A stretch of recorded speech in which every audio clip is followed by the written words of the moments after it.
Should you renew your tenant leases automatically on 1 year term or let them go month to month when you have a long-term tenant? I get asked this question quite frequently by different investors, and we're going to talk about that more in depth and the pros and cons of automatic renewal versus month to month. So, a lot of leases have built into them any pre-formatted template, a clause that just basically says instead of the lease ending and the tenant having to move out, it automatically renews for a specified period of time. Now, how much that is for some landlords, they like to do like this is just month to month. So once the initial term of maybe a year ends, it automatically goes to monthly just on a rolling basis thereafter. Other landlords like to have a clause in that says, actually, if you don't give notice that you want to leave, it's going to renew for another 1 year term.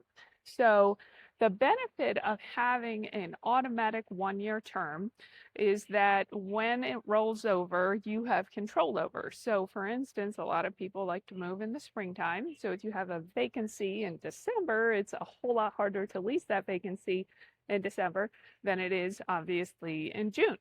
So, having that built-in yearly renewal helps to protect against tenant just vacating whenever they decide to when they have that automatic yearly renewal.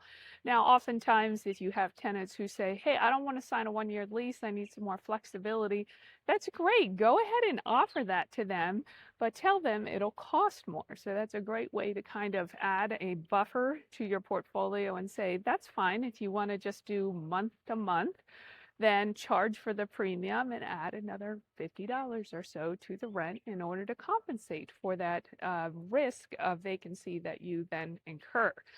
So, some of the cons to having that automatic yearly renewal is the fact that maybe you're not locking in an increase in rents. So, a wise idea to enact is that if you have a yearly renewal put in there, put in a clause that it needs to go up a certain percentage automatically on a yearly basis. And so this is going to help protect you from being in a situation where you have a long-term tenant that has way below market rents because you haven't been able to add to the rent because they've been in a long-term lease situation.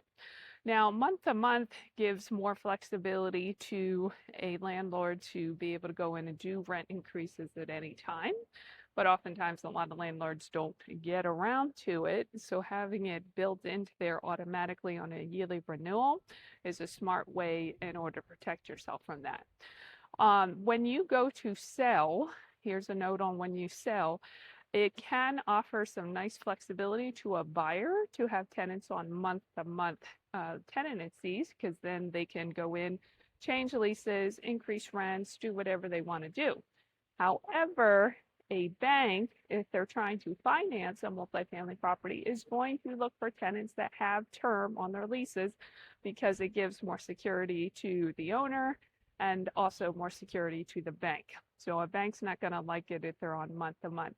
So there's definitely a pros and cons of allowing that month to month happen if you're looking to sell in the near future.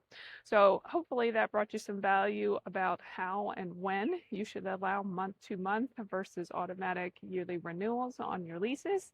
If this brought you some value, please like, share, and subscribe. And if you're looking for investment real estate in Pennsylvania or Maryland, please reach out to us. We're happy to help.